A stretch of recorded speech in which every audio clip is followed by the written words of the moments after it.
This is Radio West. I'm Doug Fabrizio. Today in the program, we're hoping to hear from you as we talk about Syria and whether the United States should send missiles into that country. We're trying to take the conversation just beyond the sort of pragmatic issues to that question of whether or not we have a moral obligation to respond, and not just in Syria, but whenever there are war crimes or massacres or oppression in other parts. Is that our place? 801-585-WEST. Again, the number, our email address, radiowest@kuer.org. Joining us now on the program is Michael Minchin. He's a professor of philosophy and humanities at Utah Valley University.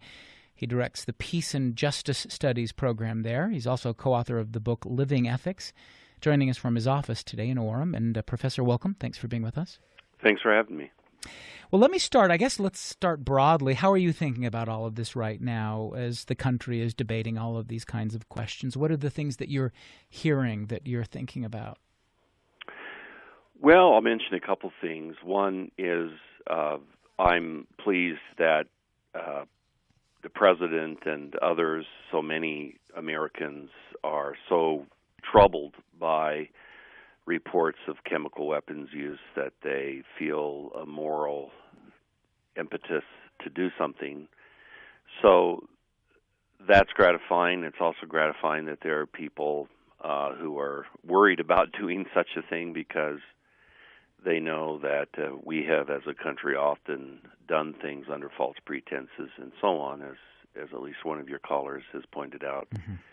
I'm also, secondly, glad that we're having a national conversation about it, and that the president has gone to Congress and so on, and that something just doesn't happen, and then we talk about it afterwards. So I feel like there is a level of moral seriousness that has been infused in the national discussion, which is good. So I'm happy about that. There are still people who talk only about U.S. interests in narrow terms and so on, and that's troubling. So what is our obligation, the United States? What's our obligation to other countries or other people? Do we have one? I think that all human beings have moral obligation to other human beings, and that's true in a number of ways, and it's true in collective ways. So that is to say that states and their governments have responsibilities, especially in states that are democratic or reasonably democratic, because then those governments represent their people, and human beings have moral interests, and human beings have moral obligations, and sometimes those moral obligations are expressed through the agency of government. Yeah.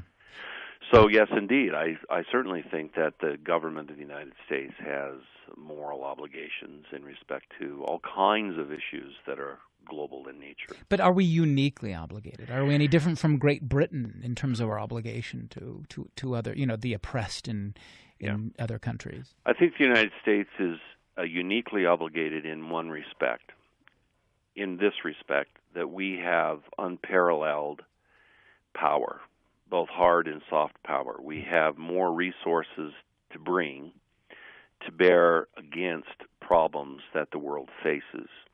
So only insofar as we have particular resources and assets and capabilities that most other states do not have, and no other state has in equal to our own, that gives us a particular kind of responsibility, not qualitatively different, only in that we have the instruments of power to employ that many other states do not have.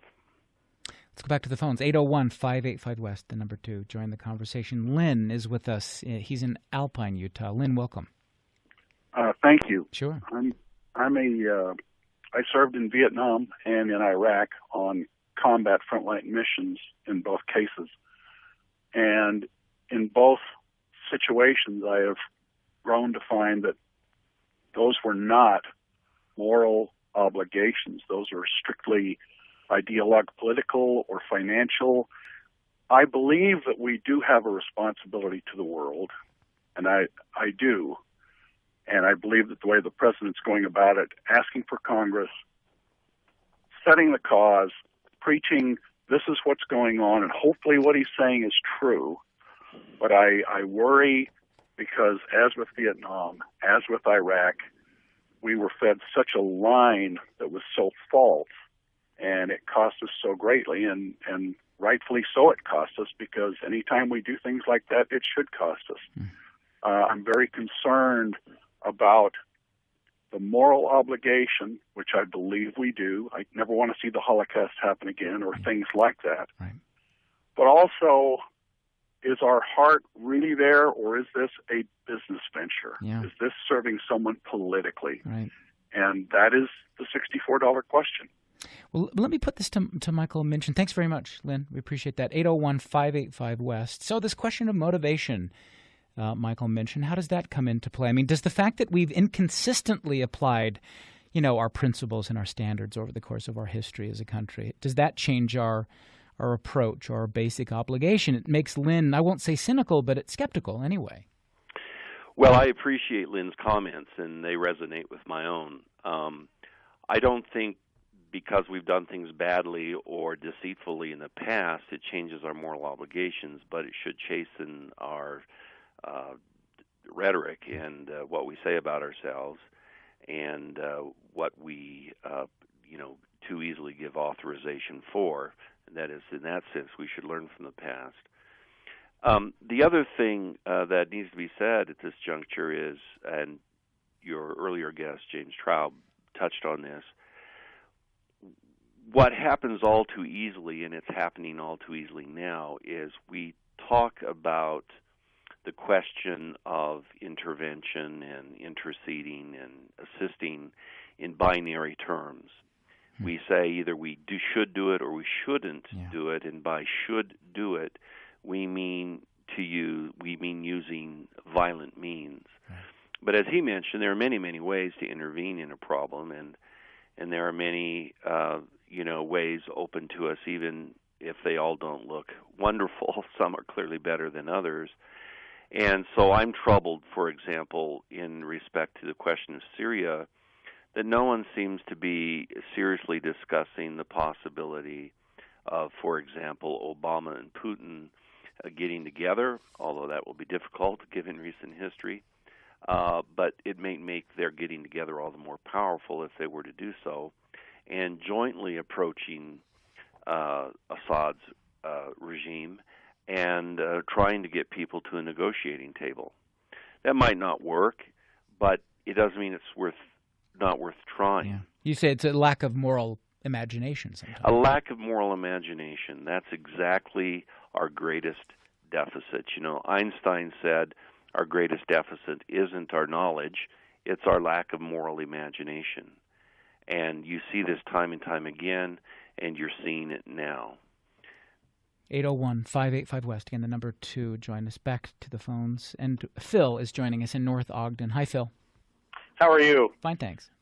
Hey, I just got back from Afghanistan. I'm a judge advocate. My primary mission there was to advise a command on the rules of engagement and avoid civilian casualties and the other things that we dealt with on a regular basis there by trying to wage a war but at the same time build a nation. Yeah. One of the things that I'm not hearing being addressed is the fact that the international community, and this is a very prevalent culture in state and defense and internationally, is that once you use weapons of mass destruction, no matter how insignificant their effect, maybe a tactical nuclear weapon or maybe a small-scale biological or chemical attack, and people have been talking about the effect, saying, hey, they could have done this with conventional weapons. Yeah. But the reason I think the president said that there was a red line is that once you use them, the game changes. Right. And that is a very, very strong cultural presence within the international community. And it raises all kinds of ghosts from the past, going from the Marne all the way to Hiroshima. And I think that is something that really needs to be addressed, because when you're dealing with the proportionality analysis here, not trying to get technical, but once WMD enter into the picture, I think the game really changes from both a strategic and a moral perspective. Yeah. I'd be curious to see what your guest has to say about Michael, that. Michael mentioned, what about that? This is This is a new ball game. We're talking about chemical weapons used on innocent civilians, and you have those images that are hard to get out of your mind. 400 children wrapped up, as you've seen. Do weapons of mass destruction change your equation? Well, yes and no. They do in precisely the sense that the caller has mentioned. That is that we have international agreement that is very it's near complete consensus. I mean, the governments that have signed conventions outlawing chemical weapons represent 98% of the human beings on Earth. And we have long said to ourselves that this is a line that can't be crossed. It's grossly inhumane. And because it's a international norm, as the President says, and we have conventions against their use, that matters. And it matters because if you don't respond in some way, then of course you're saying that people can violate these norms with impunity. So I think it's important that there's some kind of response. I don't think it matters in the sense that people die excruciatingly horrible, prolonged, painful, grotesque deaths by conventional weapons also. Right. So I don't think that's the important distinction. Now, in respect to the importance of responding, I just again say that while it isn't very important we respond, our responses do not have to be violent. Our responses do not need to be the unleashing of more weapons and killing more people. You might be able to make an argument for that if you could show how that would work, what it would produce, what kind of good outcome would come from it. But no one is able to do that. We haven't heard an argument from anyone that would lead us to believe a military response to the Assad regime, assuming that he is in fact responsible for this, etc., would in fact change anything dramatically for the better. In fact, all the scenarios that are realistic indicate things would only get worse. And first and foremost might be the fact that Russia would almost certainly rebuild the capacity that our government, our military degrades, and will be even more crosswise with Russia and drawn perhaps into what would soon become some level of proxy war against Russia in Syria. Let's go back to the phones. 801-585-WEST, again the number. Rob is with us in Salt Lake. Rob, welcome. Thanks very much, Doug. If we do have this so-called moral obligation, why is it not applied to Africa with Darfur, or Rwanda, Congo, or South Africa during apartheid? So you're saying we are we seem to be awfully picky and choosy on right. our moral obligation. Yeah. And how we justify that. But put that aside for a minute. Let's say that we were consistent. Do we have a moral obligation?